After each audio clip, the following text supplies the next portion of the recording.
저희들이 조금 서글프죠.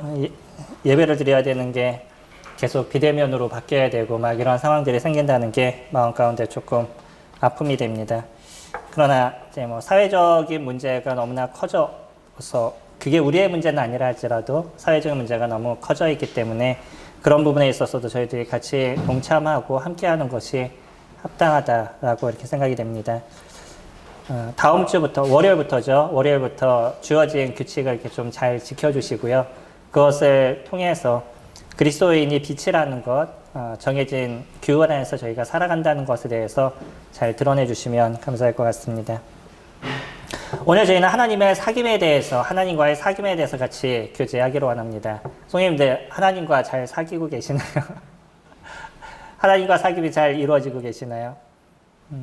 주님과의 사귐이 나는 잘 이루어지고 있어요 라고 얘기하시는 분들은 마음에 쉼과 안식이 있으실 겁니다. 최소 하나님과의 관계가 내가 좋아요 라고 얘기한다는 건 그 안에 어둠에 대한 부분들이 많이 가시고 있다는 거예요. 주님이 그렇게 얘기하시죠. 1장 5절 우리가 그에게서 듣고 너희에게 전하는 소식은 이것이니 곧 하나님은 빛이시라 그에게는 어둠이 조금도 없으시다는 것이니라. 어둠이라는 것은 우리가 여러 가지로 얘기할 수 있을 겁니다. 죄가 어둠이다 라고 얘기할 수 있을 것이고요. 또 거기에서 파생되는 것, 죄는 무엇을 낳냐면 고통과 아픔과 어려움을 낳는 거예요. 그러니까 하나님 안에서는 그런 고통의 문제들, 죄로 인해서 파생된 고통과 아픔과 어둠에 대한 부분들이 없다라고 얘기하는 거죠. 그럼 하나님과 사귐이 있는 자는 어떻겠어요? 동일하게 하나님으로 인해서 주는 은혜를 저희들이 누리는 인생을 살다 보니까 그 안에 있는 어떤 고통과 아픔이 없는 게 아니라 그것을 이길 수 있는 힘이 있다는 거죠. 그것이 나에게 있어서 그렇게 큰 고통이 되지 않아요. 그것이 나에게 있어서 큰 어려움이 되지 않아요. 넉넉히 우리는 이길 수 있는 힘이 있어요 라는 고백이 우리들 입에서 나올 수 있는 겁니다. 이것이 하나님과의 교제 속에서 이루어져 가는 거예요. 우리가 보통 그런 얘기 하잖아요.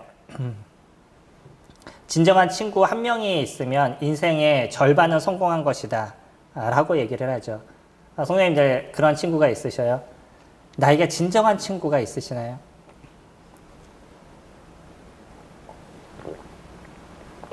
아마 바로 고개를 끄덕거리시는 분은 있으신 분이고 고민하시는 분은 없으실 수도 있는 분들이겠죠.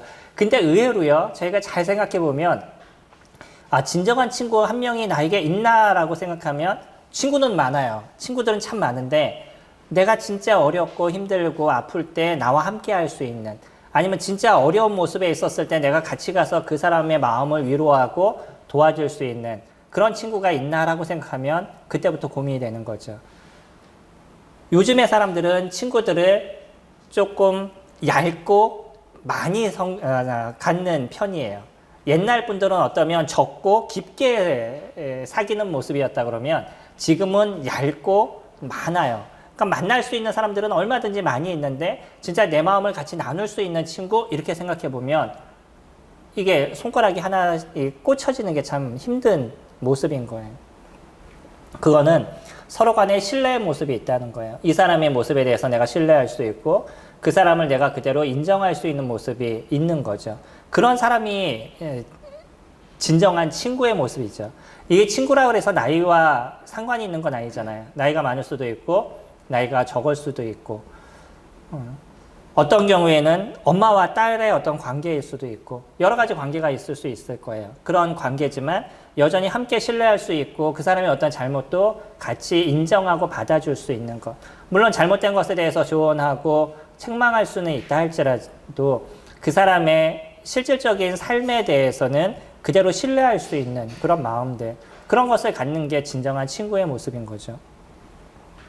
근데 이러한 친구 한 사람을 만나는 게 힘든 이유는 나에겐 그런 친구가 없어요. 나는 왜 이상한 사람만 만나요? 라고 얘기하는지 모르지만 그거는 만나는 사람의 문제가 아니라 개인의 문제일 수 있습니다.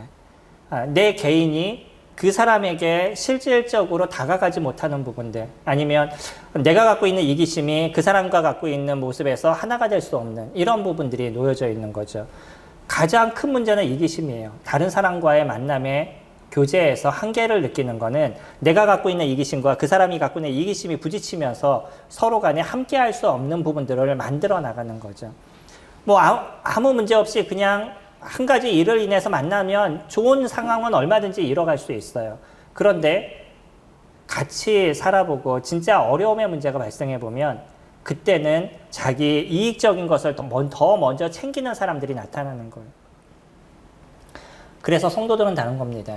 그러니까 성도들은 평상시에는 좀 그렇게 깊은 것 같지 않게 느껴지고 별로 많은 교제가 없는 것처럼 느껴지는데 막상 어떤 큰일이 탁 발생하게 되면 그 큰일을 함께 보호하고 도와주는 모습으로 만들어져 가는 거예요. 이게 성도들의 모습인 거죠. 그래서 성도들은 일반 사람들하고 일반 친구들하고는 분명히 다른 모습을 갖고 있어요. 그리고 그 다른 모습을 우리는 만들어 가야 되는 거죠. 오늘의 사도 요한은 그런 이야기로 시작을 합니다. 내가 그분에게 듣고 또 너희에게 전한 것, 예수 그리스도 그분에게 듣고 너희에게 전한 것, 그것이 무엇이냐면 하나님은 빛이시라는 것이에요. 그에게는 어둠이 조금도 없으시다는 겁니다. 그러니까 이 완전하시고 온전하신 하나님을 그가 알고 그 하나님을 인정하는 삶을 그가 살아가다 보니까 그 하나님과의 교제가 그에게 있었을 때 그 하나님의 그 완전하심을 덧입는 인생을 살아가고 있다는 거죠. 이게 크리스찬들이 갖고 있는 얼마나 놀랍고 큰 은혜인 것이에요. 세상의 많은 일들 속에 얼마나 힘든 일들이 많으셔요. 그러지 않으신가요? 당장 내일부터 저녁 때 되면 2명 이상 만나지 말래요. 1명만 만나야 되는데 결국은 그거 무슨 얘기예요? 나가지 말아라, 집에 있어라 이 얘기잖아요. 동거하는 사람까지는 괜찮대요. 근데 직계 친척도 안 된다는 거죠. 직계 가족도 안 된다는 거예요. 동거하는 사람들만 가능하다는, 나가지 말라는 겁니다. 집에 있으라는 거예요. 집에서 있는데 2주 동안 한번 있어 보셔요. 쉬우셨나요?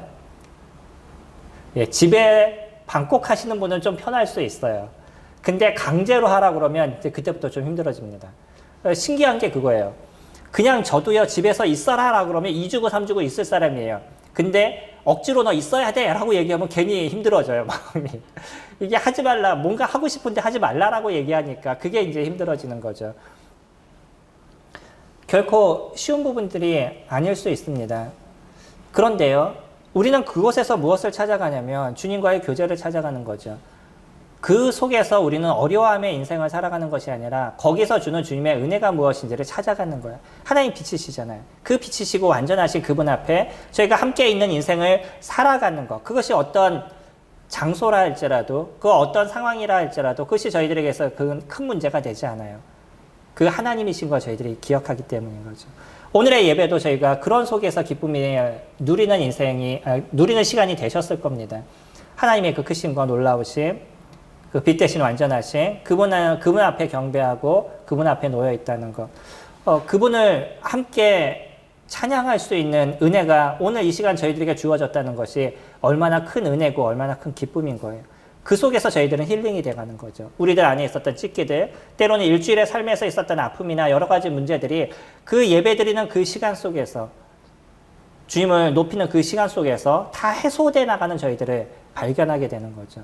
그러니까 그 시간은 제가 오로지 누구만 보게 돼요? 하나님만 보게 되는 거죠.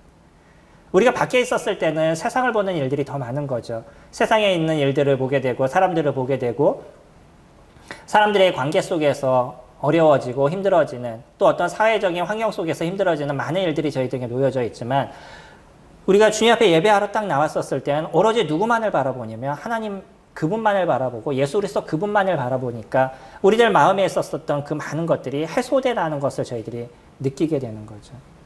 지금의 이 말씀 예배를 통해서도 성도님들이 누구만을 기억하셔요? 저를 보시나요? 주님을 보시나요? 주님을 보실 거 아니에요. 그래서 주님께서 나에게 무엇을 얘기하시는지에 대해서 그것을 기다리시는 시간들을 가지시는 거잖아요. 그리고 내 심령 가운데 말씀하시는 하나님의 말씀에 귀 기울이는 시간들을 지금 가지시잖아요. 그것을 통해서 누구만을 보시냐면 하나님만을 보시는 거죠. 그러니까 우리들 마음에 회복을 이뤄가는 그런 시간, 때로는 책망을 들으시고 때로는 안 좋은 얘기를 듣는 시간들이 된다 할지라도 내 안에 있는 그 아픔을 해소할 수 있는 그런 시간들, 내 안에 있는 어떤 찌기들을 버릴 수 있는 그런 시간들이 되시드니까 그 속에서 회복을 이뤄가는 모습들을 가져가시는 것. 이것이 하나님의 빛이시기 때문에 저희들 가운데 일어나는 그런 문제인 거죠. 하나님의 빛이 아니시다. 하나님 그분이 완전한 분이 아니시다 그러면 저희들이 섬기는 모든 것은 다 헛된 것인 겁니다. 그건 완전하지 않은 것이에요. 그분이 거짓이 있는 분이다 라고 얘기한다 그러면, 조금이라도 거짓이 있는 분이다 라고 얘기한다 그러면 그냥 좋은 관계는 맺어갈 수 있을지 모르지만 그분에게 우리의 모든 인생을 드릴 수 있는 부분은 아니라는 거죠. 다시 얘기하면 우리가 섬길 수 있는 존재는 아니라는 거예요. 근데 우리가 그분을 섬긴다라고 얘기했을 때, 우리가 그분의 인생 속에 들어간다라고 얘기한다는 거는 그분이 어떤 존재이기 때문에 그러냐면 완전하신 분이기 때문인 거예요. 그분에게는 어둠이 조금도 없으신 분들인 거죠. 그러니까 구약에서는 그들이 하나님을 만났을 때 뭐라고 표현하냐면 내가 이제 죽겠다라고 얘기하죠. 완전하신 하나님을 만났기 때문에 내가 이제 죽을 것이다. 그런 표현을 쓰잖아요. 기드온이라든지. 또 모세도 하나님을 좀 보고 싶습니다 라고 얘기했더니 하나님께서 네가 나를 보면 죽는다. 그러니까 하나님의 손으로 그를 덮으시고 바위 뒤에 숨기셔서 손으로 덮으시고 그리고 지나가서 뒷모습만 살짝 보게 하시는, 가장 완전하신 하나님을 제일 많이 본 사람이 모세일 겁니다. 가장 근접하게 본 사람이. 하지만 그 하나님을 직접적으로 보게 됐었을 때 죽을 수밖에 없는, 그게 우리 불완전한 인생에 대한 모습인 것이죠. 그럼 불완전한 저희들에게 하나님께서 임마누엘을 이루어주셨다는 거예요. 그리고 하나님과 함께 살아갈 수 있는 길을 저희들에게 만들어주시는데 누구를 통해서 이루셨죠? 아들 예수 그리스도, 그분을 통해서 이루신 거예요. 그러니까 저희들은 하나님을 무엇으로만 볼 수 있냐면 예수 그리스도 그분을 통해서만 볼 수 있다라고 얘기해요. 루터가 그런 얘기 했다라는 것으로 제가 기억하는데, 우리가 하나님을 알 수 있는 것은 오직 예수 그리스도 그분을 통해서만 알 수 있다라고 얘기합니다. 그렇죠? 저희가 하나님을 알 수 있는 건 예수 그리스도 그분을 통해서만 알 수 있는 거예요. 예수 그리스도 그분을 저희들이 알게 되고 그분의 사랑을 알게 되고 그분의 십자가에서 우리를 위해서 죽으신 그 은혜를 저희들이 알게 됐었을 때 하나님의 사랑이 어떤 것인지, 하나님의 크심이 어떤 것인지, 하나님의 그 놀라우심이 어떤 것인지를 저희들이 알게 되고 그 하나님 안에 거하는 인생을 살아가고 있는 거죠. 그 빛 대신 하나님이 저희들의 인생 속에서 함께 하신대요. 얼마나 은혜로운 인생을 지금 살아가고 계시는 거예요. 우리가 좀 고민해야 될 건 그런 것입니다. 이제 살펴볼 6절부터 말씀 보시면, 만일 우리가 하나님과 사귐이 있다 하고 어둠에 행하면 거짓말하고 진리를 행하지 아니함이거니와, 그가 빛 가운데 계신 것 같이 우리도 빛 가운데 행하면 우리가 서로 사귐이 있고 그 아들 예수의 피가 우리를 모든 죄에서 깨끗하게 하실 것이요. 만일이라는 표현을 쓰고 있어요. 자, 만일 여러분들이, 성도님들이 하나님과 사귐이 있다라고 얘기하면서 어둠 가운데 행하시면 그거는 무엇이라고요? 거짓된 거다라고 얘기해요. 다시 얘기하면 하나님과의 사귐이 여러분에게는 없습니다라고 얘기한다는 거예요. 우리가 어둠 가운데 행한다. 이 행한다는 표현을 잘 생각하시기 바랍니다. 우리가 하나님을 믿는 것, 그래서 내가 어떤 행동을 하게 되면 그 행동을 갖고 하나님과 사귐이 있는 인생을 살아간다, 그렇게 표현하지 않는다는 거예요. 이 사귐이라는 건 행동으로 얘기하지 않아요. 다시 얘기하면 오늘 예배를 드리는 이 모습, 이런 행동 속에 나왔기 때문에 내가 하나님과 사귐이 있다, 이렇게 표현하지 않는다는 거예요. 우리는 그렇게 생각을 가져요. 많은 사람들의 생각이 하나님과 사귐을 어떻게 갖냐면 내가 지금 어떤 하고 있는 한두 가지 행동을 갖고 하나님과 사귐이 있다라고 얘기해요. 그래서 내가 누군가에 좀 선한 일을 했어요. 아, 나는 하나님 안에 있어 라고 생각하거나, 내가 오늘 헌금을 했어요. 그러니까 나는 하나님 안에 있어 라고 얘기하거나, 내가 오늘 지금 예배를 드려요. 그러니까 나는 하나님의 안에 있어 라고 얘기하지만 그것을 갖고 하나님 안에 있다라고 표현하지 않는다는 거예요. 이거는 행동이 아니라 장소적인 개념이다라고 얘기합니다. 오스기니스는 그렇게 얘기해요. 이거는 장소적인 개념입니다 라고 죄송합니다. 로이드 존슨이 그렇게 표현했습니다. 로이드 존슨이 그렇게 얘기했었어요. 우리가 하나님 안에 있다는 것은, 그것은 행동이 아니라 장소적인 개념입니다 라고 얘기합니다. 다시 얘기하면 장소적인 개념이라는 건 내가 하나님이라는 그 안에 속해 있는 존재라는 거예요. 그러니까 내가 하나님 안에 지금 속해 있느냐 그러지 않느냐, 이것이 결정이 되는 거지, 한두 가지 행동을 통해서 내가 하나님 안에 있다라고 얘기하지 않는다는 거예요. 내가 하나님 안에 있으면요, 때로는 행동에서 조금 잘못된 행동을 할 수는 있어요. 그럼에도 불구하고 난 여전히 누구를 쫓아가는 인생을 살아가냐면 하나님을 쫓아가는 인생을 살아가는 거예요. 그러니까 자신의 문제에서 그 문제가 무엇인지를 발견할 수 있는 힘이 그 안에 있고, 그 문제에 있어서 주님 앞에 고개를 숙일 수 있는 마음이 그 안에 있는 거예요. 행동이라는 것은 내가 선한 행동은 지금 할 수 있고 선한 종교적인 행위는 지금 할 수 있지만 여전히 나의 중심은 세상을 향해져 있어요. 세상이 하고 있는 행동과 세상이 갖고 있는 가치관과 세상이 원하는 것을 쫓아서 인생을 살아가요. 그러나 몇 가지 행동에 있어서는 종교적인 행동을 하고 있는 거죠. 그러면서 나는 빛 가운데 있다라고 생각하는 겁니다. 이게 진짜 고민해야 될 저희들의 모습인 거예요. 저희가 빛 가운데 있습니까? 내가 하나님 그 안에 존재했어요? 아니면 하나님을 아는 행동을 하고 있는 거예요? 만약 우리가 하나님과 사귐이 있다고 어둠에 행하면, 그렇기 때문에 하나님과 사귐이 있다, 하나님 안에 있다는 사람들은 어떤 행동을 한다는 거죠? 빛에 대한 행동을 한다는 거예요. 빛 가운데 일어나는 행동을 한다는 거죠. 어떤 자기 이기심과 자기 중심적인 거기에서 벗어나서 하나님께서 원하시는 일들이 무엇인지를 보고 그 하나님 원하시는 일들을 살아가기 위해서 끊임없는 전쟁과 전투의 삶을 살아간다라고 얘기하는 거예요. 우리는 우리들 안에 있는 죄성이 있습니다. 이 죄성이 얼마나 우리를 누르고 있는지, 우리가 그 안에서 싸워가는 싸움이 하루하루가 고통스러운 부분들이 발생하고 있으시죠? 그러셔야 안 그러셔요? 그나마 많이 싸워서 어느 정도 승리하고 나면 조금 편해지는지 모르지만 그 끊임없는 싸움 속에서 저희들은 있어. 이 죄와의 싸움이 얼마나 무서운 싸움이, 얼마나 고통스럽고 힘든 싸움이 우리 가운데 일어나는지, 이 싸움이 우리에게 일어나지 않는다 그러면 그건 크리스찬이 아니었습니다. 끊임없는 싸움이 일어나요. 그 싸움에서부터 우리가 승리하는 인생을 살아가느냐, 승리하지 못하느냐, 그리고 거기서 그 계단을 밟고 일어설 수 있는 힘이 있느냐, 없느냐는 거예요. 그 힘은 누가 주시는 거죠? 하나님이 주시는 거예요. 내가 빛 가운데 있기 때문에 하나님께서 그것을 이길 수 있는 힘을 저희들에게 주시는 거예요. 그러나 빛 가운데 있지 않으면 그런 싸움이 나에게 있어서 별 의미가 없어요. 그냥 선한 행동을 조금 하면 되고 선한 종교 행사를 내가 조금 하면 되는 거지, 그런 싸움이 나에게 일어날 필요가 없는 거예요. 아까 줌에 대해서 말씀드렸죠. 어제 한참 고민했습니다. 왜냐하면 줌을 일부러 좀 끊어놨거든요. 이게 저희가 쓰는 게 한 3, 4일에 한 번씩 쓰는데 좀 아깝더라고요. 그래가지고 줌을 좀 끊어놨어요. 그래서 며칠, 한 2주, 일주일에서 2주 정도 지금 끊어진 상태에서 저희가 있었었는데 어제 이제 다시 이런 상황이 돼서 결제하는 상황이 돼서 결제를 하다 보니까 이 사람들이 우리나라 사이트처럼 편하게 안 해놔요. 그래서 막 이렇게 클릭을 하다 보면 나도 모르게 그냥 결제가 바로 돼버려요. 왜 그런가 보니까 예전에 결제된 내용을 이 사람들이 갖고 있는 거예요.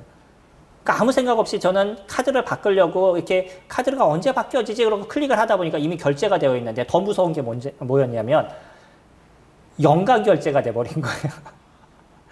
이 결제 자체가 이 사람 무조건 연간으로 해놔요. 그래서 우리가 모르고 결제를 하면 연간 결제가 돼버려요.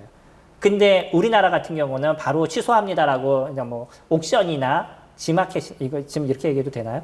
그런 부분들에 클릭을 하면 바로 취소가 돼요. 근데 여기는 취소가 되지 않아요. 취소라는 버튼이 없어요. 그러니까 이 취소를 어떻게 해야 되냐, 인터넷을 다 찾아보고, 근데 하는 방법 한 가지, 내가 전화를 직접 해서 그들과 얘기하는 것. 어렵잖아요? 그들과 대화를 해야 되는데 고민이 되죠. 또 한 가지는 메일을 보내는 방법이 있더라고요. 그래가지고서는 뭐 글을 정리를 해서 메일을 보냈는데 메일을 보낸다는 내용이 사람마다 다 달라요. 그래서 3, 4개 정도 되더라고요. 메일이. 다 보내봤어요. 그랬더니 그쪽에서 그 저녁 10시 정도 지나니까 그 답장이 왔더라고요. 네, 왜냐면 이들은 이제 활동하는 시간이 저희들하고 13시간 정도 차이가 나니까 그들이 회사에 출근해서 메일을 열어보는 시간이 있잖아요. 근데 좀 고민이 됐어요. 그 토요일이, 저희는 토요일이었지만 거기는 금요일이었는데 저녁이었고, 그리고 저녁 저희가 10시쯤 됐었을 땐 그들은 토요일 아침인 거예요. 그러니까 토요일이면 또 출근을 안 할 수도 있잖아요. 월요일까지 넘어가게 되니까 고민이 됐었는데 다행히 메일을 보고, 메일을 본 사람은 뭐라고 얘기하냐면 당신이 이런 문제가 잘 해결됐으면 좋겠습니다. 그런데 여기 말고 이쪽으로 연락하세요 라고 잘 이렇게 설명을 해줬더라고요. 그래서 그쪽으로 들어가니까 쓰는 란이 새롭게 이렇게 준비되어 있더라고요. 그래서 거기다 이렇게 쭉 적고 다시 보냈더니 한 1시간 정도 되니까 결제 취소됐다라고 왔어요. 제가요, 이런 거 한번 실수하잖아요. 그러면 이 생각에서 떠나질 않아요, 머릿속에서. 그리고 자꾸 그 생각에 빠져서 고민하고 있는. 제가 좀 소심한 사람이잖아요. 그렇죠? 아시죠? 제가 소심한 사람이다. 그러다 보니까 자꾸 그 생각 속에서 또 벗어나지 않는 거예요. 오늘 또 메시지를 전해야 되는데 자꾸 그 생각에서 벗어나지 않는 거죠. 그때 제가 기도할 수 있는 건 한 가지였습니다. 주님, 제가요, 조금씩 변하기 원합니다. 이런 거에 너무 머리 쓰고 여기에 너무 관심을 두고 거기에서 내가 빠져서 있지 말고 그냥 좀 뛰어놀 수 있도록 도와주세요. 혹시 해결이 안 돼도 그 해결되지 않은 것 때문에 마음 쓰고 너무 속쓰려하지 않도록 도와주세요. 그러니까 그게 제가 6시 이후로 기도했던 부분이에요. 그 싸움입니다. 이게 작은 싸움이었었어요. 저에게는. 성도님들에게는 뭐 그런 걸 갖고 걱정해 라고 얘기하시는 분도 계시지만 성향상 저는 걱정하는 사람이에요. 그러니까 그것을 해결할 수 있는 길은 한 가지예요. 주님, 제가 이 문제에서 좀 벗어날 수 있도록 도와주소서. 제가 이거에 대해서 너무 골몰하지 않도록 도와주세요. 그러니까 그런 기도 가운데 있다 보니까 마음에 좀 편안함을 주님 허락하시고 문제를 해결하는 데 있어서도 잘 되지 않아도 너무 관심을 갖지 않는 부분들을 인도해 주시더라고요. 이게 빗댄 자 안에서 일어나고 있는 끊임없는 싸움입니다. 아주 작은 것에서부터 큰 것까지 계속적인 싸움이 우리 가운데 일어나서 내가 어디 안에 있다라는 것이 나타나는 것이냐면 빛 안에 있다는 것이 나타나는 것이에요. 우리는 빛이라는 그 장소, 하나님이라는 그 장소 안에 살아가고 있는 존재인 거죠. 그러니까 그 빛 대신 하나님을 내가 인정하는 삶을 살아갈 때 그 빛 대신 하나님 안에 있다라는 것을 내가 인정하는 삶을 살아갈 때만이 하나님과 사귐이 있는 존재라는 것이 드러나는 것이에요. 행동이 아니십니다. 계속 고민하셔야 되는 거예요. 내가 크리스천 안에 있다, 내가 예수 그리스도 안에 있다라고 얘기하는 것은 그 빛 안에 있다라는 것이에요. 그래서 그 빛에 합당한 삶을 위해서 끊임없이 그분을 추구하고 그분의 말씀을 추구하는 인생을 내가 살아가고 있느냐, 그러지 않느냐는 거죠. 하나님과의 사귐은요, 예수 그리스도 그분을 알았을 때 만들어져 나가는 거죠. 그래서 하나님 안에서, 예수 그리스도 그 안에서 살아가는 인생을 살아가는 것, 그것이 하나님과 사귐이 있다라고 얘기합니다. 두 번째로는요, 저희 8절부터 보시면, 만일 우리가 죄가 없다라고 말하면 스스로 속이고 또한 진리가 우리 속에 있지 아니할 것이요. 만일 우리가 우리 죄를 자백하면 그는 미쁘시고 의로우사 우리 죄를 사하시며 우리를 모든 불의에서 깨끗하게 하실 것이요. 만일 우리가 범죄하지 아니하였다 하면 하나님을 거짓말하는 이로 만드는 것이니 또한 그의 말씀이 우리 속에 있지 아니하니라. 요한은요, 지금 얘기하는 게 이 짧은 구절 안에서도 막 말을 바꾸고 있죠. 조금 전에는요, 뭐라고 얘기하냐면 너희가 만약에 어둠 가운데 있으면 거짓말하는 자다라고 얘기해놓고 8절에 가서는요, 네가 만약에 죄가 없다라고 그러면 그것도 거짓말이다라고 얘기를 해요. 이해되시나요? 저희가 이 말씀을 보면 5절부터 10절까지 말을 갑자기 바꾸는 그 요한의 모습을 저희가 살펴볼 수 있어요. 여기서 얘기하는 8절부터 얘기하는 거는요, 내가 빛 안에 있지만 여전히 우리는 육체의 죄성 안에 있다라는 것을 얘기하는 거죠. 다시 얘기하면 신분과 상태에 대한 부분을 표현하고 있습니다. 우리들의 신분은요, 하나님의 자녀인 것이에요. 그러나 상태는요, 아직 육신의 모양을 입고 완전하신 예수 그리스도를 만나기 이전의 모습을 저희들이 갖고 있기 때문에 이 죄성이 올라오고 있는 이 육신적인 몸을 아직 함께 공유하고 있는 존재이라서 우리들 안에서 무엇이 일어날 수밖에 없냐면 죄성이 일어날 수밖에 없다는 거예요. 근데 왜 요한은 지금 이와 같은 얘기를 갑자기 던져주고 있을까요? 이 시대적인 배경 속에서 영지주의자들이 하고 있는 얘기였었어요. 영지주의자들은 뭐라고 얘기하냐면 이 육체는 무익하기 때문에 이 육체는 마음대로 써도 된다. 그러니까 열심히 네 몸을 쾌락을 위해서 사용해라 라고 얘기를 해요. 한 부류는 너의 몸은 억제를 시켜야 된다. 그러니까 억제를 시키는 일들, 몸을 제약하는 일들을 해야 된다 라고 얘기해요. 영지주의가 좀 다릅니다. 그래서 한 부류, 억제시켜야 된다라고 하는 부류가 나타난 게 뭐냐면 요가와 같은 거예요. 그래서 나의 몸을 막 힘들게 만들고 어렵게 만들면 이 육체는 무익한 거기 때문에 그렇게 만들어야 된다는 거예요. 그래서 영은 거기서 새로워져야 된다라고 얘기하는 거죠. 지금 요한이 얘기하고 있는 이 부분은 나는 예수 그리스도로 인해서 완전해졌어. 나는 예수 그리스도로 인해서 하나님의 자녀가 됐어. 그러니까 나는 이제 죄를 짓지 않는 존재야. 내가 짓고 있는 이 죄는 내가 짓는 것이 아니라 내 안에 있는 죄가 짓는 거야 라고 표현하는 거예요. 이해되시나요? 내가 죄를 짓는 건 내가 짓는 게 아니라 내 안에 있는 죄가 짓는 거지 내가 짓는 게 아니다. 이렇게 표현하고 있어요. 이게 완전 성화주의자들이 외치고 있는 내용들입니다.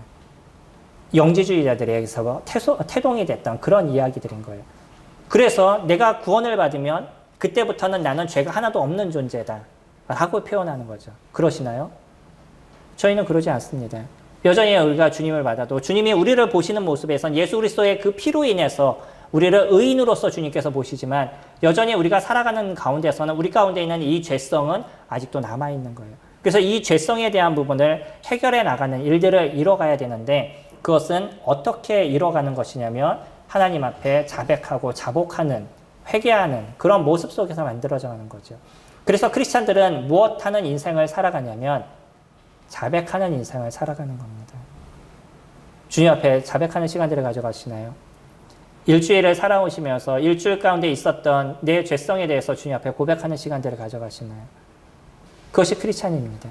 내가 일주일을 살아가면서 나는 아무런 죄가 없었던 것처럼 살아가는 그런 존재가 아니라 여전히 내 안에 일어나는 이 죄성과 나한테 일어나는 이 문제로 인해서 주님 앞에 죄송함에 그 고개를 숙이고 주님 죄송합니다. 제가 이런 모습을 보였습니다. 제가 이러한 상태를 갖고 있습니다. 제가 이렇게 살아가고 있습니다. 라고 자백하고 자복하고 회개하는 일들을 이뤄가는 것. 그것이 크리스찬들인 거예요. 어떤 분은 여기서 자백이라는 표현이 쓰여져 있다 보니까 크리스찬들은 자백을 하는 것이고 믿지 않는 사람들은 회개를 하는 거다라고 회개와 자복을 이분화시켜 놨어요. 원어는 그러지 않습니다. 회개와 자복은 같은 의미로 쓰여지고 있어요. 예수 그리스도를 처음에 믿을 때 자백이라는 단어도 쓰여지고 또 크리스찬들도 회개라는 단어가 같이 쓰여지고 있어요. 이건 글자로 표현할 수 있는 것이 아니에요. 우리 삶으로 표현한 겁니다. 예수 그리스도 그분 안에 있는 사람들은 주님 앞에 회개하는, 자복하는 모습을 동일하게 가져가는데 그거는 내가 주님을 믿지 않았습니다 라는 어떤 자백이 아니라 크리스찬으로서 제가 이런 모습을 갖고 있습니다 라는 자복의 시간들을, 회개의 시간들을 가져가고 있는 것. 이것이 우리에게 일어났었을 때 우리들의 삶이 빛으로 점점 다가가고 빛 가운데 합당한 모습으로 만들어져 가는 거예요. 그렇기 때문에 크리스찬들은 때로는 다른 사람들보다 조금 더 우울하기도 합니다. 왜 그러죠? 내가 죄가 없다라고 생각하고요. 내가 문제가 없다라고 생각하면 그 사람은 마음이 편해요. 내가 어떤 사람을 때렸어요. 때렸는데 내가 때린 거에 대해서 너무 마음이 미안하고 아파요. 그러면 내 마음이 우울한 거잖아요. 힘들잖아요. 내가 왜 그랬었을까? 왜 그때 참지 못했을까? 왜 제가 아픔을 줬었을까? 이런 생각을 하니까 내 마음이 힘든 거죠. 근데 나는 때렸어요. 그래 놓고 내 마음에 뭐라고 얘기하냐면 쟤는 맞을만 해서 맞은 거야. 저런 애는 꼭 맞아야 돼. 라고 얘기하는 거죠. 그럼 내 마음은 어떻게 써요? 너무 편하죠. 맞을 사람이 맞은 거니까. 통쾌하죠. 죄에 대해서 인식을 안 하는 사람들은요. 자기 마음에 이런 것으로 인해서 고통을 당하지 않아요. 이런 것에 있어서 어려움을 당하지 않습니다. 오히려 크리스찬들이 여기에 대해서 더 많은 아픔과 고통과 때로는 우울함을 더 많이 느끼는 거예요. 이런 느낌을 통해서 주님 앞에 나아가는 것이고 그 속에서 내가 갖고 있는 이 죄성을 버려가는 인생을 살아가는 거죠. 어떤 분은 이것을 이렇게 표현했습니다. 우리가 예전에 인천 상륙작전을 했었었죠. 메가더 장군에 의해서. 그래서 인천을 잘라서 그 다음에 그 점령에 들어가다 보니까 이제는 점점 우리나라가 그 승리하는 모습이 되었었어요. 전쟁에는 승리했습니다. 그리고 이제 38선이 그어지니까 그 밑줄에 있는 모습에서는 우리는 전쟁에 승리를 한 거죠. 물론 위에는 잘렸지만. 그러나 그것으로 인해서 전쟁은 휴전이 됐어도 그 안에 남아있는 북한 군들이 있었었죠. 그들과는 끊임없는 싸움이 한동안 있었어요. 이와 같은 것으로 표현합니다. 우리가 주님을 믿었을 때는 완전한 승리를 이룬 것이에요. 그러나 여전히 우리 안에 있는 죄에 대한 부분들은 끊임없는 그 전투를 통해서 물려쳐 나가야 된다는 거예요.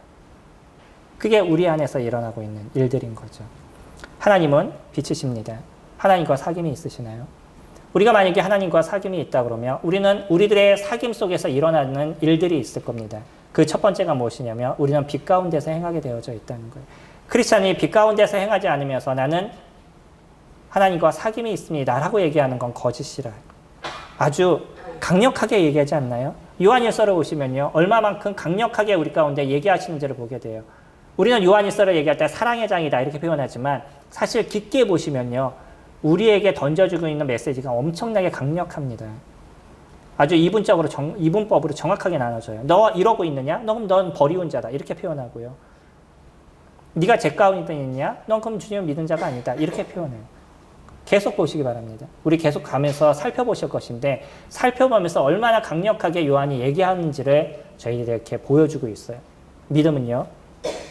우리가 생각하는 것처럼 그냥 믿기만 하면 되는 그것으로 끝나지 않아요. 우리의 믿음이라는 것은 하나님 안에 들어와 있는 존재이기 때문에 빛 가운데서 살아가는 삶이 나타나고 있느냐 나타나지 않느냐로 결정이 되는 것이에요.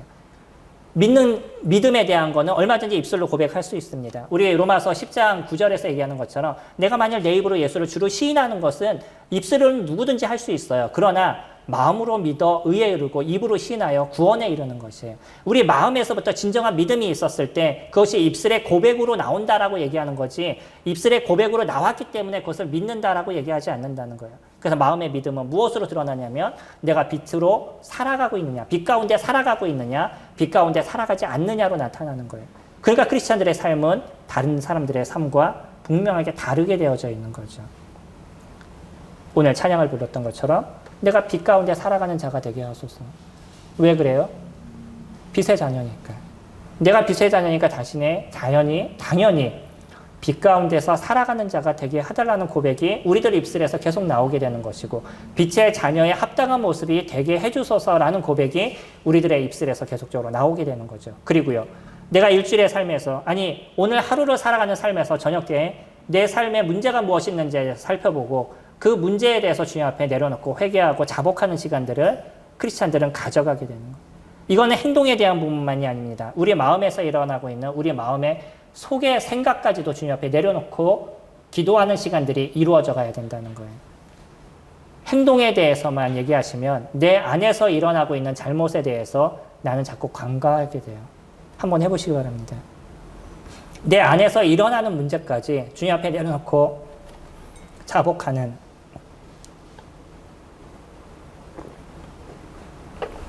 그런 시간들을 가지시면 절대 내가 빛 안에서 벗어나서 생활할 수가 없어요.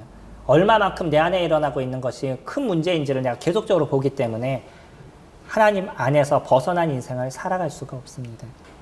크리스찬은 주님이 주신 은혜 속에서 저희들이 살아갑니다. 완전하신 빛 대신 그 하나님 안에서 저희가 살아가요. 그러니까 그 빛 안에 거하게 됐었을 때 주님이 주신 위로와 힘이 저희들에게 있는 것이고 내 빛 가운데서 살아가게 됐었을 때 우리들 안에 있는 고통과 아픔의 문제를 주님께서 해결하시는 것을 날마다 느끼는 인생을 저희가 살아가게 되는 거죠. 그러니까 무엇이 나타나는 인생이 되시냐면 주님 앞에 감사를 드리는 그런 인생을 저희가 살아가게 됩니다. 처음에 주님을 믿으시면요. 한동안은 날아가실 것 같죠. 내가 처음에 주님을 믿고 주님을 고백하게 됐었을 때는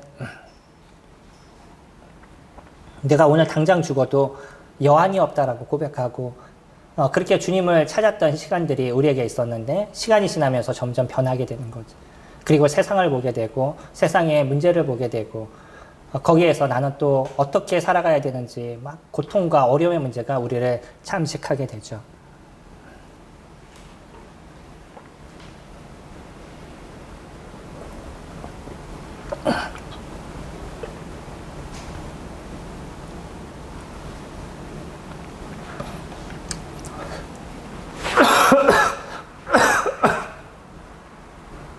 죄송합니다. 제가 항상 최악이라고 말씀을 드리는데 진짜 요즘이 제 목에 최악이에요.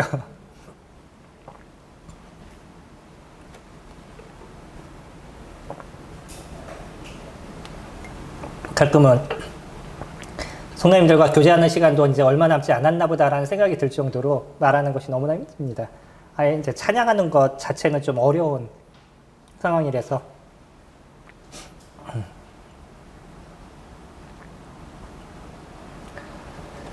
주님이 저희들의 마음을 그 상황 속에서 이제 점점 우리가 살아가는 법들, 그냥 감정적인 것이 아니라 실질적으로 주님을 살아가는 법들을 배워가는 거죠. 그리고 점점 성장해 나가게 됐었을 때 하나님이 진짜 빛이시구나, 나의 인생에서 이렇게 은혜를 베푸시는구나 라는 것을 날마다 고백하는 저희들의 모습들이 되어져 가고 있습니다. 이번에 결혼한 신랑 신부를 보면 너무 좋으시죠. 그리고 예전에 내가 처음 결혼할 때 모습이 무엇이나 이렇게 생각하시게 되잖아요.